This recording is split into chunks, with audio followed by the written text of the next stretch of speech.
Dear students, welcome to 9th class biology. So last class we already covered internal structure of dicot plants, leaf, stem and root. Okay, we have left internal structure of monocot leaf or isobilateral leaf.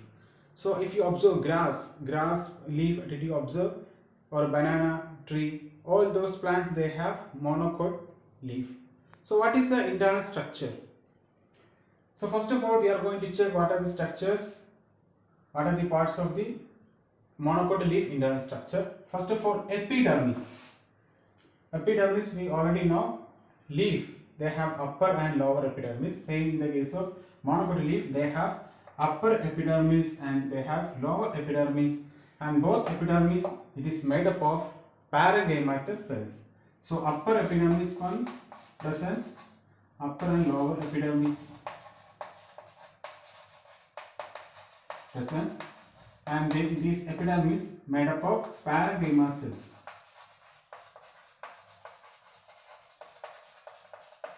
Okay, and on this epidermis, both upper and lower epidermis, more number of stomata present. Stomata present.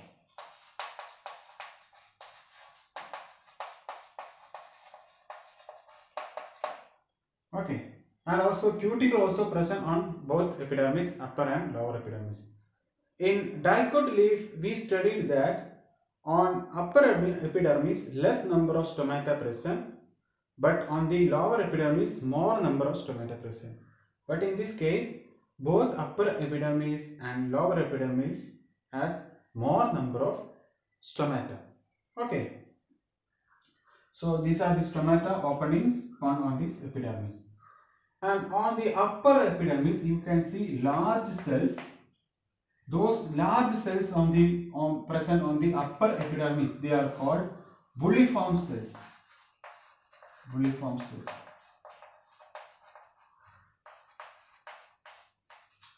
So bulliform cells they present on upper epidermis.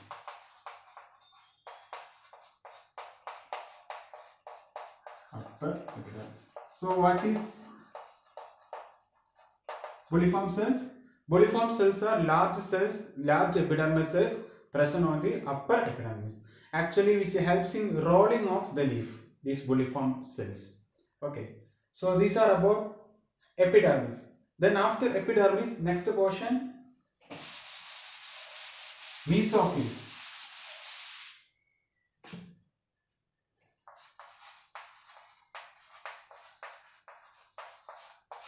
Mesophyll, it is lying in between upper and lower epidermis. This is the ground tissue. Mesophyll is the ground tissue present in between upper epidermis and lower epidermis. Okay.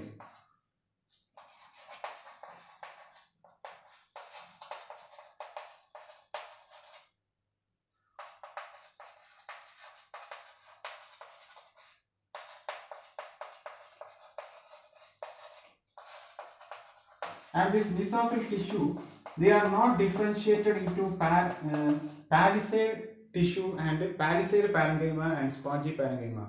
In dicot leaf, mesophyll is differentiated into palisade parenchyma, spongy parenchyma, but here this mesophyll which is not differentiated into palisade and spongy parenchyma, and these mesophyll cells which are irregularly shaped and which contain chloroplast. These cells they have chloroplast with irregularly shaped with chloroplast. So what is mesophyll? Mesophyll is the ground tissue present between upper and lower epidermis, and this is made up of irregularly shaped cells, parenchymal cells, and which has chloroplast. Okay, and which is not differentiated into spongy parenchyma or palisade parenchyma. Then after mesophyll, next one is vascular bundle. Vascular bundles in monocot leaf may be large vascular bundle or maybe small vascular bundle, and these vascular bundles they are surrounded by bundle sheath. These vascular bundles are surrounded by bundle sheath made up of paragangliomatoous cells.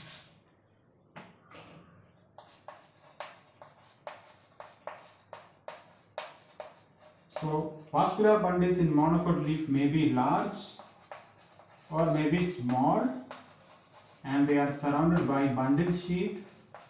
So this is bundle sheath, okay, and the xylem and phloem in this vascular bundle is surrounded by this bundle sheath, and this bundle sheath is made up of parenchyma cells. Parenchyma cells.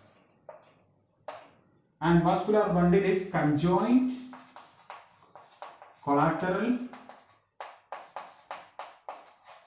closed. What is meant by conjoined, collateral, closed? Because xylem and phloem, they are in the same radius in this vascular bundle, and in between xylem and phloem there is no cambium, so it is conjoined, collateral, closed vascular bundle. So this is our phloem tissue, and this is our xylem. So this xylem tissue arranged towards upper epidermis, and phloem which is directed towards lower epidermis.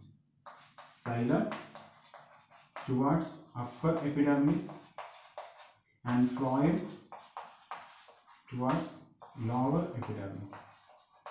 So this is about internal structure of monocote leaf.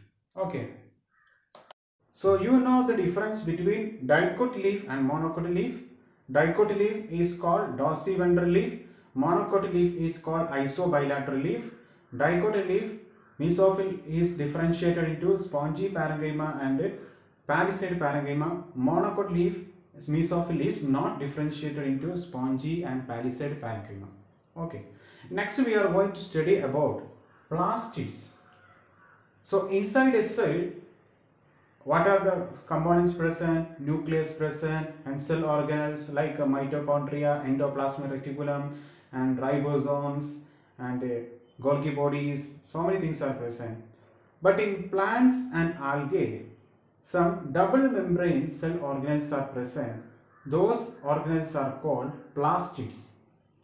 Okay, so plastids are double membrane bound cell organelles which are present in plants and algae. Double membrane bound cell organelles. Where are they present? In plants and algae. They are not present in animal cell. Present in plants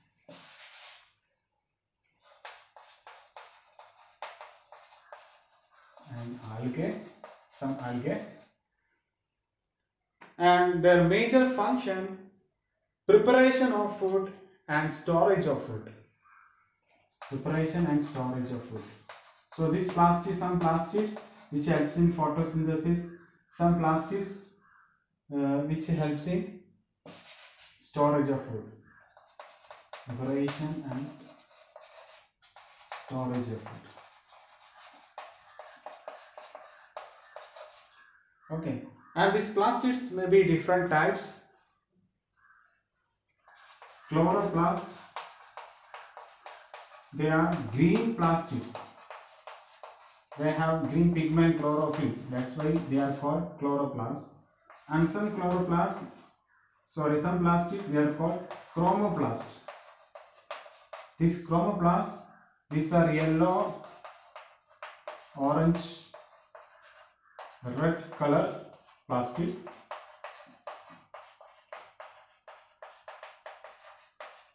Chloroplast, chromoplast, and leucoplast. Leucoplast, these are the plastids. These are colorless plastids.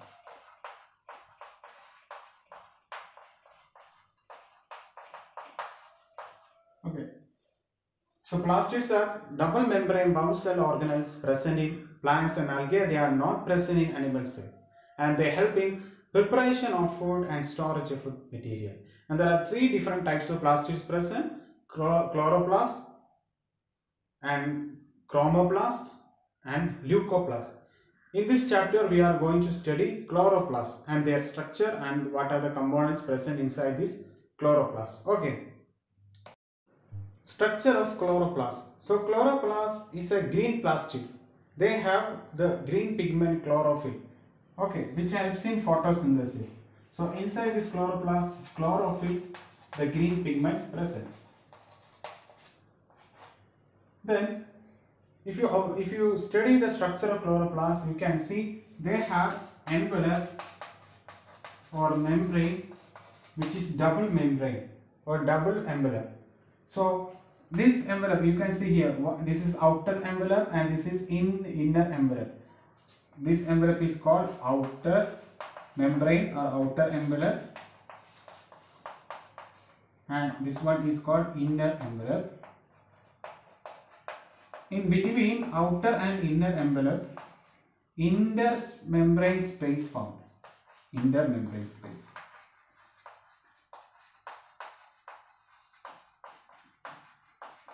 Okay, so chloroplasts they are double membrane structure.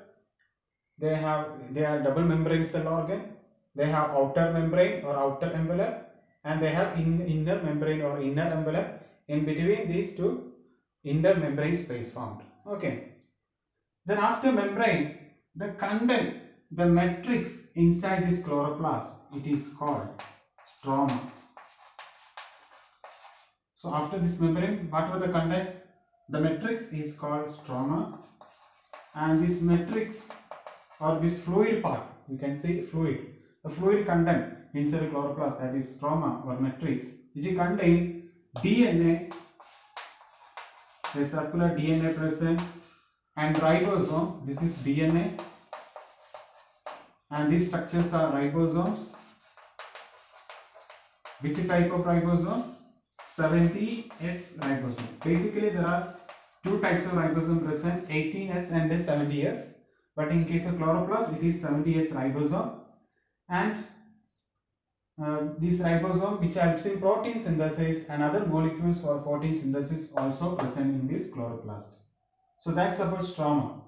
So stroma, it is a matrix in which DNA 70S ribosomes are present. The next part of chloroplast, which is grana. Okay. So grana, what is actually grana? This complete structure is called grana. So if I draw here, okay, this complete structure is called grana. Just like some stack of discs are arranged one above another. That structure, that kind of structure is called grana. And grana, they are made up of thylakoid. Okay, the single structure, it is called thylakoid. So many thylakoids, they are stacked one above another, that form grana. And this grana, one grana and another grana, they are connected by fret membrane.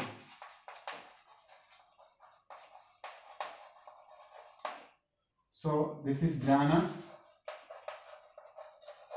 and this one unit, the single one, is called thylakoid, and these two granas are connected by fret membrane, or it is also called stroma lamellae. Both are said, fret membrane or called stroma lamellae. Okay, so what is actually grana? So many thylakoids, they stack one above another. Their complete structure is called grana. And other than grana, they have starch grains and oil globules are also present inside this chloroplast. Okay. The major functions of chloroplast you know already, that is photosynthesis, and also they store starch grains and also helps in synthesis of fatty acids and storage of lipids and also formation of other chloroplasts. These are the main functions of chloroplast.